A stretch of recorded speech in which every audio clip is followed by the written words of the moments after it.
திங்கட்கிழமைக்கான video தாங்க வந்திருக்கு. Video வந்து சூப்பராக இருந்துச்சு அப்படின்னு தாங்க சொல்லணும். அதாவது நம்ம விஜய் இருக்காங்கல்ல, விஜய் வந்து நம்ம வீரா கிட்ட, அதுக்கடுத்து மாறன் கிட்ட 2 பேர்ட்டையுமே வந்து வசமாக வந்து மாட்டிக்கிட்டாங்க அப்படின்னு தாங்க சொல்லணும். கையும் களவுமா சிக்கிக்கிறாங்க. அதெல்லாம் பார்க்குறக்கும் சேனலை மட்டும் மறக்காமல் லைக் அண்ட் சப்ஸ்கிரைப் மட்டும் பண்ணிடுங்க. ஃபஸ்ட்டு எடுத்த உடனேயுமே வந்து நம்ம விஜய்க்கு வந்து அந்த ரவுடி பசங்க வந்து கால் பண்ணுற மாதிரி தான் காட்டிக்கிட்டு இருக்காங்க. கால் பண்ணிவிட்டு, மேடம் என்ன மேடம் சம்பவம் எல்லாம் நிறைய பண்ண சொல்கிறீங்க, ஆனால் அதுக்கு தகுந்த மாதிரிக்கு காசு கொடுக்க மாட்டேங்கிறீங்களே, இப்போ வந்து காசு ரொம்ப தேவைப்படுது, அதனால் வந்து கொஞ்சம் பார்த்து காசை கொடுங்க மேடம் அப்படிங்கிற மாதிரி சொல்லிக்கிட்டு இருக்காங்க.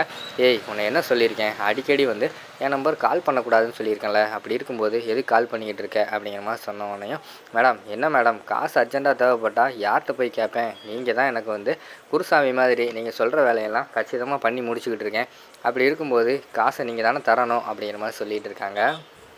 ஏய் வை நான் சொல்கிற இடத்துக்கு கரெக்டாக வந்துடு, அங்கே வந்து காசை வாங்கிட்டு போ, தேவையில்லாமல் வந்து எனக்கு கால் பண்ணிக்கிட்டு இருக்காத அப்படிங்கிற மாதிரி சொல்லிவிட்டு ஃபோனை வந்து வச்சிடுறாங்க. இதை வந்து வீரா அதுக்கடுத்து அந்த பக்கம் பார்த்தா மாறன் 2 பேருமே பார்த்துடுறாங்க. பார்த்துட்டு டவுட் வந்துடுது, யாரோ வந்து இவங்க வந்து கூப்பிட்ருக்காங்க, கண்டிப்பாக வந்து இவளுக்கு இந்த ஊரில் தெரிஞ்ச ஆள் நம்மளை தவிர யாருமே கிடையாது, யார்கிட்ட ஃபோன் பேசுகிறா, யார்கிட்ட போய் வந்து சந்திக்க போகிறா, அதெல்லாம் நம்ம ஃபாலோ பண்ணோம்னா கண்டிப்பாக வந்து கண்டுபிடிச்சிடலாம் அப்படின்னு சொல்லிட்டு 2 பேருமே அந்த இடத்துல முடிவெடுக்கிற மாதிரி தான் காட்டிக்கிட்டு இருக்காங்க. சரின்னு சொல்லிவிட்டு இங்கிட்ட இருந்துக்கிட்டு நம்ம விஜய் வந்து கிளம்பி போகிறாங்களே பரபரப்பாக, என்ன பரபரப்பாக கிளம்புறா, கண்டிப்பாக ஏதோ சம்பவம் இருக்குது நம்மளும் போவோம்னு சொல்லிவிட்டு பின்னாடியே மாறன் கிளம்பி போகிறாங்க. அது இன்னொரு பக்கம் பார்த்தா நம்ம வீராவும் கிளம்பி போகிறாங்க. 2 பேருமே கிளம்பி போகிறது ஒருத்தவங்களுக்கு தெரியாது, 2 பேருமே தனித்தனியாக தான் கிளம்பி போகிறாங்க.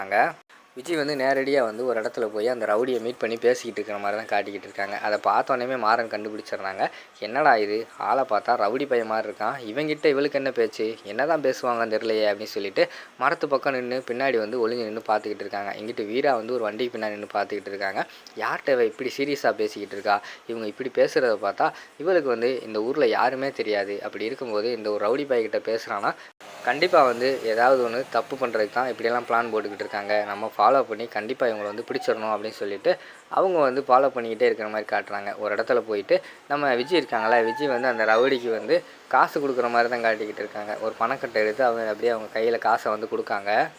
விஜய்க்கு ஏது இவ்வளோ காசு வந்து அவளுக்கு ஏது, அப்படி இருக்கும்போது கண்டிப்பாக வந்து இவள் வந்து ஏதோ சம்பவம் பண்ணுறதுக்காக தான் இந்த மாதிரி காசெல்லாம் கொடுத்துருக்கா அப்படின்னு சொல்லிட்டு அவங்க அந்த இடத்துல யோசிச்சுக்கிட்டு பார்த்துக்கிட்டு இருக்காங்க. அப்போ வந்து விஜய் வந்து காசை கொடுத்துட்டு அந்த இடத்துலேருந்து கிளம்பிடுறாங்க. அப்போ பார்த்தா மாறன் வீரா வந்து கண்டுபிடிச்சிடுறாங்க. கண்டிப்பாக ஏதோ சம்பவம் பண்ணுறதுக்காகனா இவன் வந்து ரவுடி பைக்கிட்ட காசை கொடுத்துக்கிட்டு இருக்கா, இந்த டைம் வந்து வசமாக கையும் குளமாக அவளை பிடிச்சி நம்ம வந்து மாமா கிட்ட கொடுத்துடணும், மாமா வந்து நம்ம மேலே எந்த அளவு நம்பிக்கை வச்சுருக்காரு, அவளை நம்பிக்கை வச்சுருந்தா தானே இங்கே நடந்த பிரச்சனையெல்லாம் நீதாமா சால்வ் பண்ணணும்னு சொல்லுவார், கண்டிப்பாக விஜயை பிடிச்சி மாமா கிட்ட கையும் குளமும் ஒப்படைச்சிடணும் அப்படின்னு சொல்லிட்டு அவங்க யோசிச்சுக்கிட்டு இருக்காங்க. ஃபஸ்ட்டு போய் அந்த பென்ட்ரைவ் எடுத்து இன்றைக்கி பார்த்த ரவுடியும் அந்த பென்ட்ரைவில் இருக்கிற ரவுடியும் ஒன்று தானா அப்படின்னு போய் செக் பண்ணி பார்க்கணும்னு சொல்லிட்டு வீட்டில் வந்து பென்ட்ரைவை தேடுறாங்க. பார்த்தா பென்ட்ரைவை காணும். என்னடா பென்ட்ரைவை காணும், நம்ம இந்த ரூமில் தானே வச்சுருந்தோம், இங்கே தவிர வேறு பென்ட்ரைவ் எங்கேயும் போயிருக்காது, இந்த ரூமுக்குள்ளே வர்றது மாறன் மட்டும்தான், அப்படி இருக்கும்போது மாறன் தான் வந்து இந்த பென்ட்ரைவ் எடுத்துருப்பானா, அவனை கூப்பிட்டு கேட்டால் தெரியுமா அப்படின்னு சொல்லிட்டு யோசிச்சுக்கிட்டே ஒரு இடத்துல நின்றுக்கிட்டே இருக்காங்க வீரா. அந்த இடத்துக்கு வந்து விஜய் வந்து வராங்க.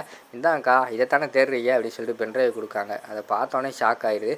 ஏய் இது எப்படி உங்கள் கையிலுக்கு வந்துச்சு, இது எதுக்கு எடுத்த அப்படிங்கிற மாதிரி சொல்கிறாங்க.